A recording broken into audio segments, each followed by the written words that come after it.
নবীর এক সাহাবী ছিলেন যিনার নাম ছিল আব্দুল, ইসলাম গ্রহণের পূর্বে নাম ছিল আব্দুল উজ্জা। কি নাম বললাম? আব্দুল উজ্জা। উজ্জা একটা দেবতার নাম। কার নাম? বলো বলো। দেবতা। উজ্জা একটা দেবতার নাম। আবু জাহালরা যে দেবতা মানতেন এই দেবতার নাম উজ্জা। আর আব্দুল মানে গোলাম, অর্থাৎ দেবতার গোলাম। চাচার কাছে লালন পালন হয়েছে। চাচা জিজ্ঞেস করছে, ভাতিজা শুনলাম নাকি নবীর আদর্শ দেখলেন, আব্দুল্লাহ ইমানের কালমা পড়ে মুসলমান হয়ে গেলেন। আর একটু চিল্লে বলা গেল না? চাচার কাছে লালন পালন হয়েছে। চাচা বলছে, ভাতিজা শুনলাম নাকি তুমি নবীর হাতে হাত দিয়ে কলেমা পড়েছো। চাচা, আকাশে সূর্য উঠা ইমানি পাওয়ারটা দেখেন। আমরা কারোর আন্ডারে কাজ করলে তার মুখের উপরে কথা বলতে পারি না। ভাতিজা বলছে, চাচা আকাশে সূর্য উঠা যেমন সত্য কথা, আল্লাহর কসম নবীর হাতে হাত দিয়ে কলেমা পড়েছি এটাও সত্য। আরো চিল্লে বলা গেল না? আরো জোরে বলো। চাচা বলছে, ভাতিজা তোমাকে অনেক সম্পত্তি দিয়েছি। চাচা সম্পত্তির গরম দেখাচ্ছেন, নিয়ে নেন। চাচার সম্পত্তি ফিরিয়ে দিলেন। বলছে, বাবা তুমি যে পরনার কাপড়টা পরে আছো, শুনছো তো বাপ? পরনার কাপড় পরে আছো, এটাও আমার টাকা দিয়া। চাচা কাপড়ের গরম দেখাচ্ছেন, নিয়ে নেন। কাপড়ও ফিরিয়ে দিলেন। বাবা লজ্জাস্থান ঢেকে আছো, এটাও তো আমার টাকা। চাচা এই কাজ করবেন না, দরকার হয় পরে ডবল দিয়ে দেবো। না বাবা কলেমা ত্যাগ করতে হবে। না চাচা কলেমা ছাড়তে পারবো না। মুসলমান করে ছেলে মেয়েরা, বাড়া তরুণেরা, মানুষেরা আল্লাহ নবী সাহাবী হযরতে আব্দুল্লাহর কাছ থেকে জোর করে পরনার কাপড়টা পরে নিলেন। লজ্জাস্থানখানা ঢেকে নিয়ে, হাতের মধ্যে ঢেকে নিয়ে দৌড়ে দৌড়ে দৌড়ে নিজের মায়ের কাছে যায়। ও জনম দুঃখী মা, মা গো নবীর কাছে গিয়েছিলাম, মা গো আজকে দিনে ইসলাম মানার জন্য তুমি আমার দিকে তাকাবে না মা। ইসলাম মানার জন্য মক্কার কাফেররা আমাকে বস্ত্রহীন করে দিয়েছে মা। তোমার কাছে যদি বস্ত্র থাকে, আমি আব্দুল্লাহ আমাকে একটা বস্ত্র দাও। মায়ের কাছ থেকে একখানা বস্ত্র নিয়ে পরনার লজ্জাস্থানখানা ডাকলেন। খালি পায়ে, শীতের টাইম, খালি পায়ে মায়ের কাছ দিয়ে পরনার চাদরখানা নিয়ে দৌড়ে দৌড়ে দৌড়ে খালি পায়ে খালি গায়ে শীতের টাইমে আল্লাহ নবীর হুজরা মুবারকে চলে গেলেন।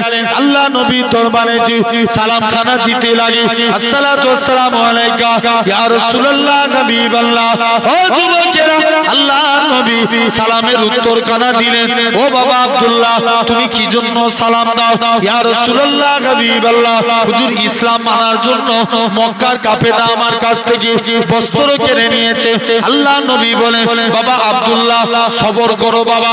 নবী আমার বাড়ি গেলেন, বাড়িতে গিয়ে দুইটা পরনার কাপড় নিয়ে আসলেন, জামাখানা আব্দুল্লাহর হাতে দিয়ে দিলেন। হযরতে আব্দুল্লাহ বলেন, আর আমি কত বড় সৌভাগ্যবান, মক্কার কাফেররা আমার বস্ত্র কেড়ে নিয়েছে, আর আজকের দিনে আমি হাবিবুল্লাহ হুজুরের পরনার কাপড় পেয়ে গেছি।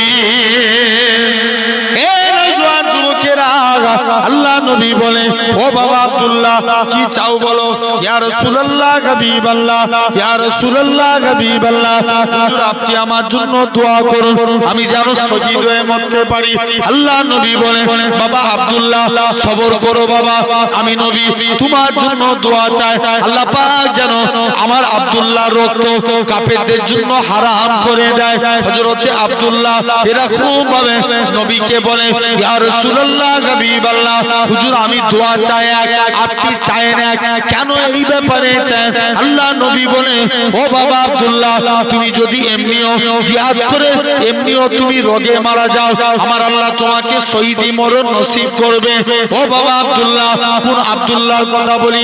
মাঝে মাঝে নবীর দরবারে জোরে জোরে কুরআন তেলাওয়াত করতে আল্লাহ নবী সাহাবীরা বলে, ইয়া রাসূলুল্লাহ হাবিবাল্লাহ, হুজুর আমাদের আজকের দিনে আমাদের আব্দুল্লাহ জোরে জোরে কুরআন পড়ে আমাদের কোরআন পড়া ভালো লাগে না, হুজুর মানা করুন।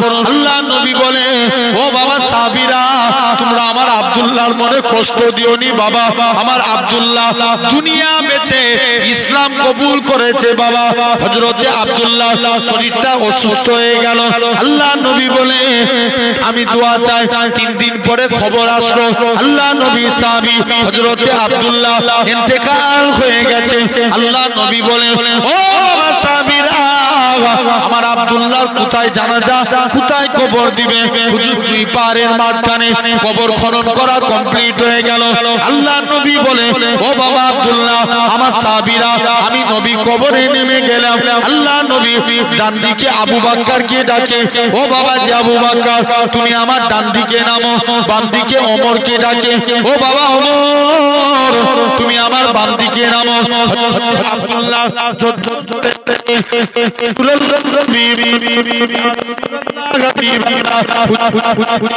আপনার কাছে এসেছে। আল্লাহ নবী কি জানিয়েছিলেন? ও বাবা আব্দুল্লাহ সাহাবী ছিলেন যিনার নাম ছিল হযরতে আবু সাঈদ খুদরি। হযরতে আবু সাঈদ বলে, ওরে আব্দুল্লাহ, তুমি কত বড় সৌভাগ্যবান, কেননা তোমার কবরে আজকের দিনে দিন দুনিয়া বাদশা হাবিবুল্লাহ দাঁড়িয়ে আছে। কে দাঁড়িয়ে আছে? কেন